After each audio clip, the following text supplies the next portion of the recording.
네, 고용고 친구들, 안녕하세요. 또 유튜브 통해서 영상을 보고 있는 친구들, 안녕하세요. 그리고 여러 선생님들, 여러 학부모님들, 그리고 예람 탁구팀 팀원님들, 안녕하세요. 오늘도 역시 우리 말씀 묵상 같이 해보도록 하겠습니다. 오늘은 61번째 시간, 61번째 시간, 예레미야 17장, 우리 12절에서 18절 말씀입니다. 예레미야 17장, 12절에서 18절 말씀, 우리 말씀 먼저 보도록 하겠습니다. 영화로운 보좌는 처음부터 높이 있었으며 우리의 성소입니다. 이스라엘의 소망이신 여호와시여, 주님을 버리는 자는 모두 부끄러움을 당할 것이며 주님을 떠나는 자는 땅에 기록될 것이니 이는 생수의 근원이신 여호와를 버렸기 때문입니다. 여호와여, 저를 고치소서. 그러면 제가 나을 것입니다. 저를 구원하소서. 그러면 제가 구원을 얻을 것입니다. 진실로 주님은 저의 찬송이십니다. 보소서. 그들이 제게 말하기를 여호와의 말씀이 어디 있느냐, 당장 나타나게 해보아라 합니다. 제가 목자의 입에서 일에서 떠나지 않고 주님을 따랐으며 제가 재앙의 날을 바라지 아니한 것도 주께서는 아십니다. 제 입술에서 나온 말이 주님 앞에 있습니다. 제가 주님을 두려워하지 않게 하소서. 재앙의 날에 주께서는 저의 피난처이십니다. 저를 박해하는 자가 수치를 당하게 하시고 저는 수치를 당하지 않게 하소서. 그들은 놀라게 하시고 저는 놀라지 않게 하소서. 그들에게 재앙의 날이 임하게 하시며 갑절의 파멸로 그들을 멸망시키소서. 아멘.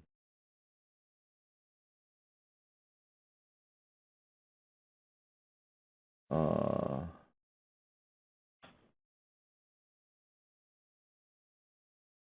네, 오늘 말씀은 지난 시간에 이어서 예레미야 말씀을 이제 계속해서 보고 있는데요. 유다의 죄악이 지난 시간에 본 대로 유다의 죄악이 너무나도 완악하여서 하나님께서 그 유다 가운데 그 진노의 징계가 반드시 임하게 될 것이라는 말씀을 지난 시간에 했어요. 어떤 개념에는 철필로 쓰고 다이아몬드 촉으로 써달라. 지워지지 않게 그들의 죄악이 지워지지 않게 써달라라고 해서 반드시 그들 가운데 징계가 임하게 될 것이다. 저주를 받을 것이다. 라는 그런 말씀을 했는데 오늘 말씀에서는 이제 그 하나님 앞에 간구하는 거죠. 나는 하나님을 버리지 않았다. 나를 고쳐달라. 나는 하나님 앞에 하나님 말씀을 따르는 사람이었다. 그러니까 제게 다른 사람들이 말하기를 주의 말씀이 어디 있느냐 막 그렇게 하지만 그러한 일이 있다 할지라도 질에 의해서 떠나지 않고 주님을 따랐으며 또 항상 주만 의지했던 사람이 저입니다라고 하면서 하나님 앞에 개인적인 구원의 간구를 바라고 있는 모습을 우리가 말씀을 통해서 볼 수 있습니다. 나누어 볼까요? 이스라엘 백성들이 모두 부끄러움을 당할 것이라고 하시며 그 이유는 누구를 버렸기 때문이라고 말씀하고 계신가요? 바로 13절 말씀에 보면은 여호와를 버렸기 때문입니다. 여호와를 버렸기 때문에 생수의 군환은 누구인가요? 바로 여호와 하나님입니다. 말씀을 통해서 은혜를 받으려면 어떻게 해야 한다고 생각하나요? 네. 주님을 버리는 자는 어떻게 되나요? 바로 주님을 버리는 자는 모두 당하게 될 것이라는 거죠. 모두 부끄러움을 당하게 될 것입니다. 아, 하나님을 생수의 근원이라고 표현한 이유가 과연 무엇일까요? 하나님을 생수의 근원이라 표현한 이유가 과연 무엇일까요?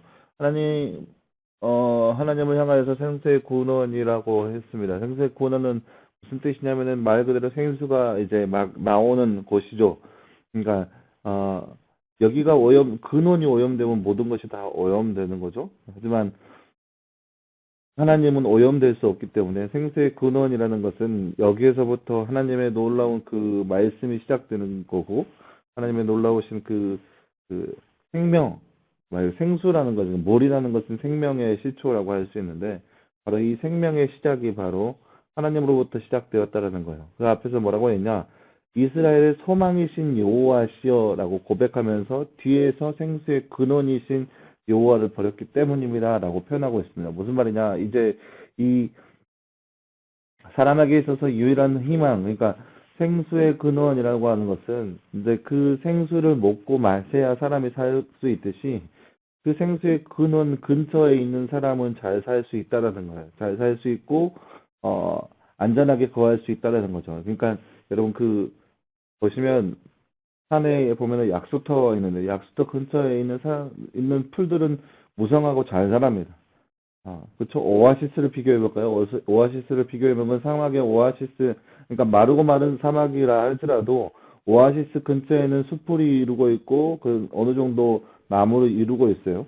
그러니까 물론 저도 직접적으로 보는 것은 없고 만화에서만 봤는데 만화에서 본 오아시스 제가 본 오아시스도 오아시스 주변으로 해서 어, 그 이끼가 생겨져 있고 그다음에 나무도 막 생겨져 있고 그런 모습도 볼 수 있습니다. 한데 이 오아시스 물에서 멀어지면 멀어질수록 황폐한 땅, 사막 그대로의 모습인 것을 볼 수 있습니다. 마찬가지에 생수의 근원이라는 것은 이 근원을 붙잡고 있으면 이 생수의 근원을 통하여서 하나님을 통하여서 우리가 끊임없이 살아갈 수 있는 그 힘, 원동력을 얻을 수 있다는 거죠. 이것이 바로 하나님이라는 존재, 생수의 근원이라는 것이죠. 재앙의 날 앞에 에레미야의 심정은 어떤 것 같나요? 정말로 벌벌 떨고 있어요. 자기가 그 재앙의 날에 휩쓸려서 재앙을 당하면 어떨까라는 마음이 굉장히 컸던 것 같아요. 그러니까 보세요. 오늘 말씀에 보면은 어 저는 저를 고치소서 제가 나을 것입니다. 저를 구원하소서 그러면 제가 구원을 얻을 것입니다. 행여나 자기 마음에 죄가 있으면 빨리 그것들을 고쳐달라고 하는 거예요. 왜요?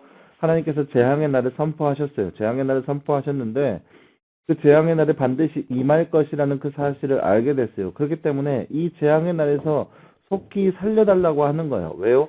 임할 것이니까 반드시 임할 재앙의 날인데 혹시라도 자신이 하나님을 버리는 자 중에 한 명이 되지 않을까라는 마음, 그런 마음에 저를 고치소서 그러면 제가 나을 것입니다. 저를 구원하소서 그러면 제가 구원을 얻을 것입니다. 그렇게 하나님 앞에 구원을 간구하고 있는 모습을 볼 수 있습니다. 그래서 뒤에 보면은 뭐, 재앙의 날을 바라지 아니한 것도 주께서 아십니다. 주께서 저의 피난처이십니다. 수치를 당치 않게 하소서 그들을 놀라게 하시고 저를 놀라지 않게 하소서 재앙의 날에 임하게 하시며 갑절의 파멸로 그를 멸망시키소서. 그러니까 그들과 자기가 다른 것을 명백하게 표현하고 있어요. 그러니까 죄를 저지르고 있는 하나님을 버리고 있는 이스라엘 백성들과 자신은 명백하게 다른 것을 하나님 앞에 어필하면서 그러니까 제발 자신은 구원해달라. 자신은 그 재앙의 날, 환란의 날에서 건져달라. 이렇게 하나님 앞에 하소연하고 있는 모습이 바로 에레미야의 심정이라고 볼 수 있습니다. 간곡하죠. 제발 그런 수치를 향하지 않기를 바라는 모습이 바로 에레미야의 삶 가운데 있다라는 거예요. 자, 여러분, 오늘 말씀을 통해서 우리가 알 수 있는 것은 하나님의 말씀은 죄송해요. 하나님의 말씀은 반드시 시행되고 성취가 되는 말씀입니다. 그 말씀을 보면서 사람들이 에이 그게 과연 이루어질까라고 생각하는 사람들도 많이 있을 거예요. 하지만 하나님의 말씀은 반드시 이행이 된다는 거죠. 그 전제를 놓고 오늘 말씀의 에레미야 선지자는 하나님 앞에 구원을 간구하고 있어요. 하나님 저는 하나님 앞에 어, 저를 고쳐주시고 저를 용서해 주시고 저를 구원해 달라고 제가 그 재앙의 날에 휩쓸려 가지 않고 저들과 분명히 구별되어서 하나님을 높이는 자였으니 저를 구원하셔서 그 재앙의 날에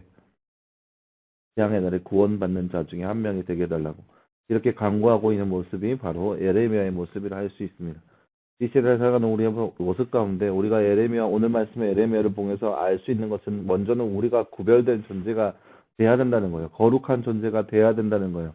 어떤 모습이요? 세상 모든 사람들이 다 하나님을 저버리고 하나님을 멀리 한다 할지라도 우리는 하나님을 더욱더 가까이 해야 하는 존재가 돼야 돼요. 13절 말씀에 주를 버리는 자는 모두 부끄러움을 당할 것이며 주님을 떠나는 자는 땅에 기록될 것이니라고 있어요. 세상이 주님을 버리고 세상이 주를 떠난다 할지라도 그럼에도 불구하고 우리는 주님을 붙들어야 되고 주님과 함께하는 삶이 바로 우리의 삶이 되어야 한다는 거죠. 그것이 바로 말세의 집 아래 살고 있는 우리 가운데 필요한 모습입니다. 그리고 그러함으로 인해서 그런 삶을 살아가면서 더욱더 하나님 앞에 저를 고쳐달라 또 저를 구원해달라 간구하는 모습이 바로 우리의 삶의 모습이 되어야 할 것입니다. 그래서 이 시대에 살아가는 우리의 삶 가운데 세상 사람들이 어떻게 하든지 간에 그것을 놓고 휩쓸려가면서 그러는 모습이 아니라 오직 하나님의 은혜를 구하면서 하나님과 늘 함께하면서 하나님과 동행하면서 하나님으로 인한 만족감, 하나님으로 온전히 우리의 피난처로 놓고 생명의 근원, 그러니까 우리가 이 근처에서 떠나면 죽을 수밖에 없다는 그 생각, 이 생명의 근원이신 생수의 근원이신 하나님 앞에, 하나님 근처에서 더욱더 그 생명을 만끽하며 살아갈 수 있는 우리의 삶이 되기를 간절히 소망합니다. 함께 기도하겠습니다. 사랑하는 하나님 감사합니다. 주님, 오늘 말씀에서 우리는 예레미야가 하나님의 재앙의 날을 앞두고 있는 자신의 심정을 고백하는 모습을 우리가 함께 보았습니다.